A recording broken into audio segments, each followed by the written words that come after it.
종교개혁자 마틴 루터가 기도와 관련된 아주 재미있는 이야기를 했습니다. 어떤 말이냐면 개와 마귀는 우리가 엎드리면 도망간다. 개는 돌을 줍는 줄 알고 도망가고 마귀는 기도하는 줄 알고 도망간다. 재미있는 말이죠. 개는 돌을 줍는 줄 알고 도망가고 마귀는 우리가 엎드리면 기도하는 줄 알고 도망간다는 거예요. 근데 재미있는 말이지만 뭔가 의미가 있는 그러한 말입니다. 우리에게 으르렁거리면서 달려드는 그 개나 마귀는 우리가 대적을 하면 도망간다는 거예요. 그런데 개는 돌로, 마귀는 뭐로 대적해요? 기도로 대적을 해야 된다 하는 겁니다. 에베소 6장 12절에 보면 우리의 씨름은 혈과 육을 상대하는 것이 아니요 통치자들과 권세들과 이 어둠의 세상 주관자들, 하늘에 있는 악의 영들을 상대합니다 그랬어요. 우리가 상대하는 자들은 악의 영들이라는 거예요. 오늘날과 같은 이 최첨단 과학 문명 발달의 이 시대에 얼마나 우리가 풍요롭고 또 편리한 삶을 살고 있습니까?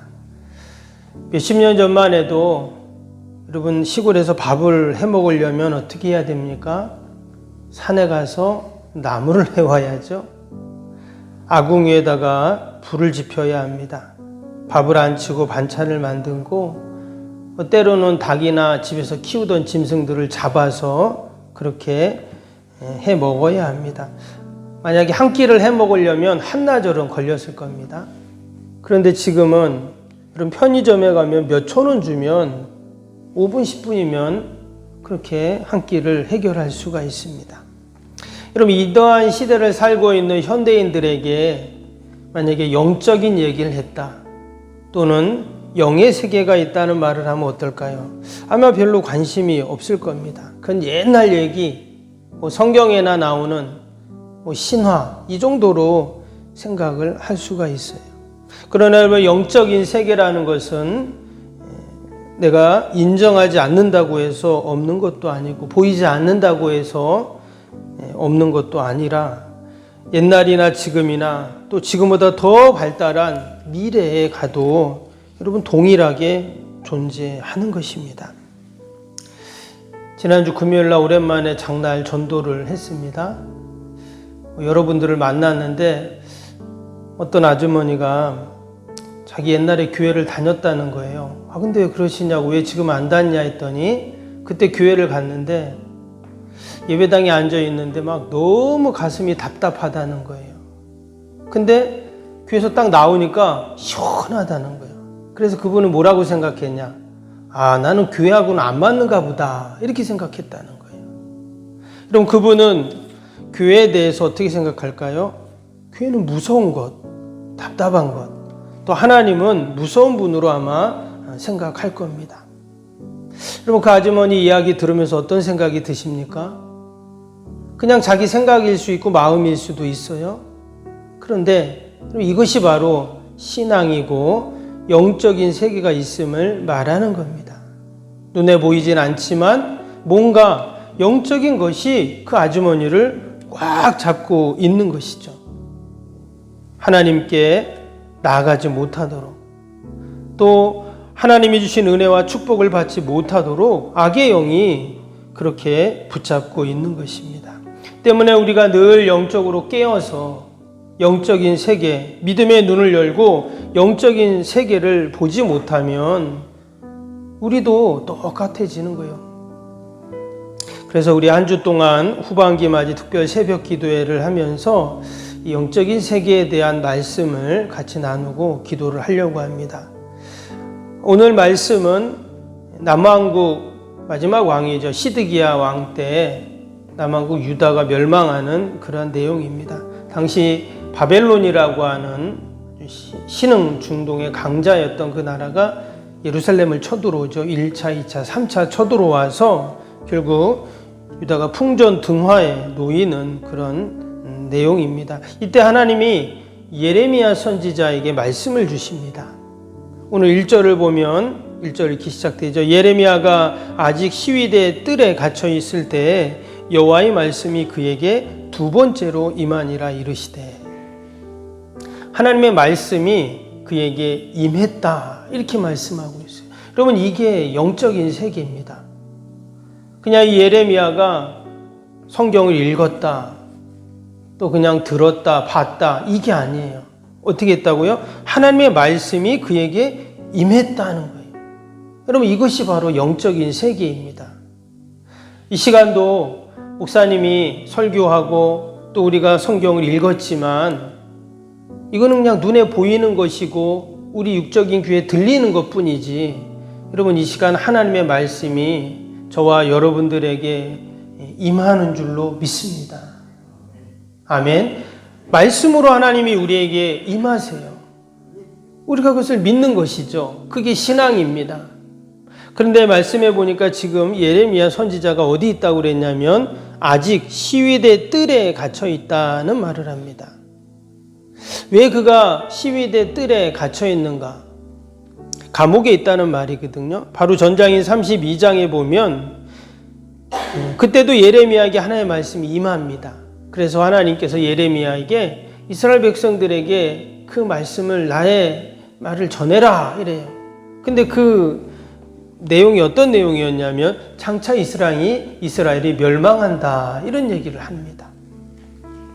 그럼 백성들하고 그 왕이 그 이야기를 들으면 어떨까요? 화가 나겠죠. 그러지 않아도 지금 바벨론이 계속 쳐들어와서 이 어렵고 힘든 상황에 위로하고 격려해 주기는 못할 망정 뭐 망한다고 이러면서 그를, 예레미야 선지자를 막 핍박하고 때리고 그를 옥에 가둬버린 겁니다. 그럼 이처럼 우리가 영적으로 깨어있지 않으면 하나님의 말씀이 듣기 싫은 거예요.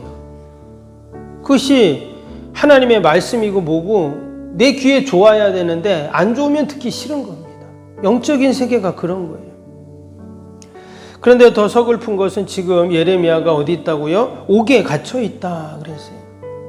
이 말은 하나님의 말씀이 갇혀 있는 것입니다. 더 나아가서 하나님의 은혜와 축복도 다 갇혀버리고 끝나버리고 완전히 절망의 순간이 되온 것이죠. 더 이상 어떤 기대도 할 수 없는 상황이 되어버렸습니다. 그런데 하나님께서는 여전히 하나님의 택한 백성들을 어떻게 합니까? 버리지 않으시죠. 그래서 다시 우리 1절에 보니까 두 번째로 또 하나님의 말씀이 그들에게 임했다. 예레미야에게 임했다. 그러니까 하나님의 말씀이 그에게 전해졌다는 것입니다. 그럼 우리가 하나님의 말씀을 듣는 것, 그리고 또 그 하나님의 말씀을 붙잡고 사는 것이 여러분 영적인 것인 줄로 믿습니다. 근데 하나님 말씀을 듣는 게 영적인 거예요. 무슨 영적이라고 해서 막 이상하게 신비하고 이상 허공 잡고 사는 게 아니라, 여러분 영적이라는 것이 내가 하나님 말씀을 믿고 그 말씀대로 사는 게 영적인 거예요. 이어지는 2절을 보겠습니다. 이를 행하시는 여호와, 그것을 만들어 성취하시는 여호와, 그의 이름을 여호와라 하는 이가 이와 같이 이르시되. 이것은 장차 이제 유대 백성들에게 이스라엘 땅에 어떤 일이 일어날지 그 일을 행하실 하나님에 대해서 지금 말씀하고 있는 것입니다. 그리고 이후로 나오는 말씀이 어떤 말씀이나 바로 소망에 대한 말씀이에요. 다시금 이스라엘을 회복시키시고 또 하나님의 영광이 나타나는 그런 일들을 쭉 이야기하는 것입니다.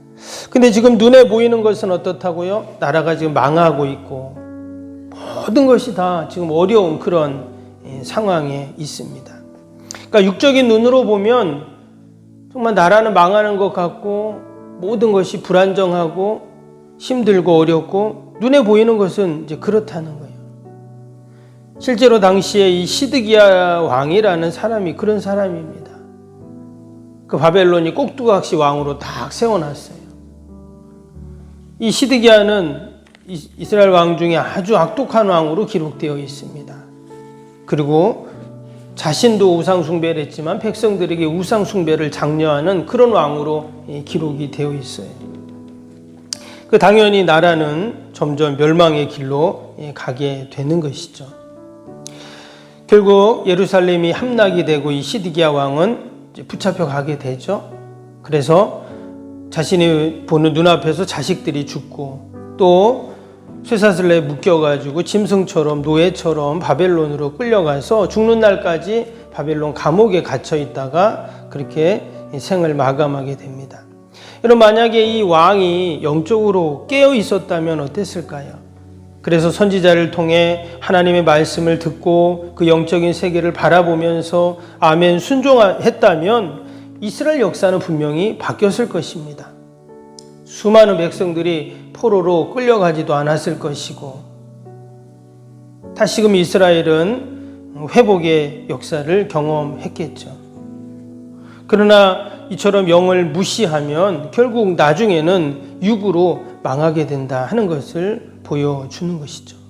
근데 하나님께서 오늘 2절, 3절 말씀하시는 내용을 보면 특별히 3절을 보겠습니다. 3절 보니까 너는 내게 부르짖으라 내가 내게 응답하겠고 내가 알지 못하는 크고 은밀한 일을 내게 보이리라.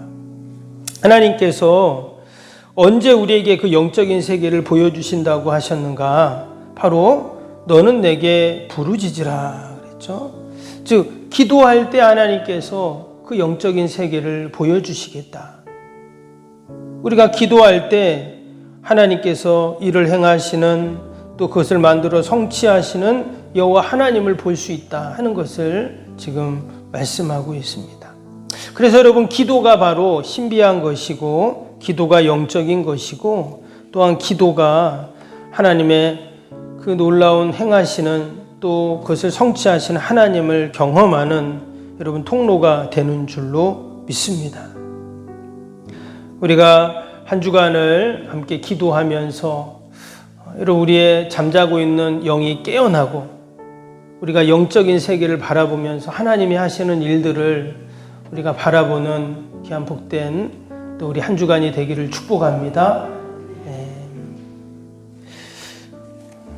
우리 오늘 주일 기도하겠습니다. 1번부터 15번까지 기도입니다. 주일 기도 1번부터 15번까지. 하나님과의 친밀함이 더욱 넘치며 주의 뜻을 통찰하게 하옵소서. 아멘. 건축이 진행되는 동안 날마다 샘솟는 하늘의 은혜로 채워 주옵소서. 아멘. 영역과 리더십 건강을 더하사 교회 건축을 은혜롭게 섬기게 하옵소서. 아멘. 신령한 생명의 양식을 공급함으로 성도들의 영혼이 부흥하게 하옵소서. 아멘. 건축을 위하여 맡겨진 소임을 더욱 충성스럽게 감당하게 하옵소서. 아멘. 영적으로 충만하여 하나님의 은혜가 날마다 샘솟듯 넘쳐나게 하옵소서. 아멘. 앞장서서 섬기시는 장로님들의 가정과 자녀와 사업에 복을 더하여 주옵소서. 아멘. 모든 중직자들이 마음을 모으고 정성을 모아 성전을 짓게 하옵소서. 아멘. 건축위원장과 건축위원들에게 지혜와 지식의 영으로 충만케 하옵소서. 아멘. 하나님의 마음을 알고 하나님의 영광에 합당한 성전으로 세우게 하옵소서. 아멘. 모든 성도들이 건축위원이라는 주인의식을 가지고 기도에 힘쓰게 하옵소서. 아멘. 구역원들이 말씀의 꼴을 풍성히 먹도록 먼저 은혜를 경험하게 하옵소서. 아멘. 교회의 영광을 위해 맡겨진 사명을 기도함으로 감당하게 하옵소서. 아멘. 평신도 지도자들이 굳은 일이나 힘든 일에 앞장서 섬기게 하옵소서. 아멘. 한마음으로 주님의 비전을 보게 하시고 믿음으로 승리케 하옵소서. 아멘. 예수님의 이름으로 기도합니다. 아멘. 사랑과 은혜가 충만하신 하나님 아버지, 우리가 눈에 보이지는 않지만 분명히 영적인 세계가 있고 또 영의 세계가 있는 줄로 믿습니다.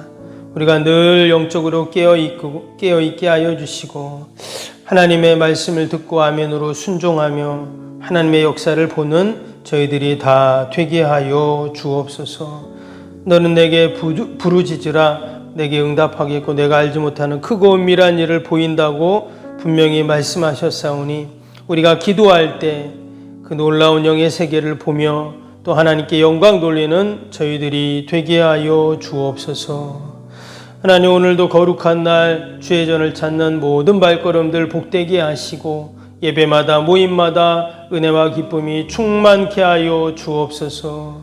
여전히 병상에 있는 우리 환우들과 멀리 출타 있는 성도들 자녀들 다 돌보시고 어디에 있든지 동일한 은혜와 복으로 함께하여 주옵소서. 늘 예배 자리를 기억하며 주님의 몸된 교회를 아버지 사랑하고 하나님이 주시는 은혜와 복을 누릴 수 있도록 복내려 주옵소서.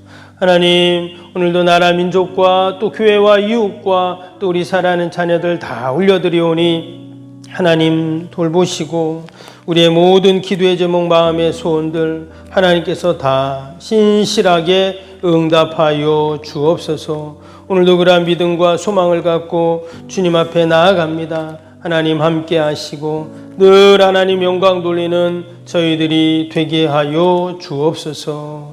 감사하며 예수님의 이름으로 기도하옵나이다. 아멘. 하늘에 계신 우리 아버지, 아버지의 이름을 거룩하게 하시며 아버지의 나라가 오게 하시며 아버지의 뜻이 하늘에서와 같이 땅에서도 이루어지게 하소서. 오늘 우리에게 일용할 양식을 주시고 우리가 우리에게 잘못한 사람을 용서하여 준 것 같이 우리 죄를 용서하여 주시고 우리를 시험에 빠지지 않게 하시고 악에서 구하소서. 나라와 권능과 영광이 영원히 아버지의 것입니다. 아멘.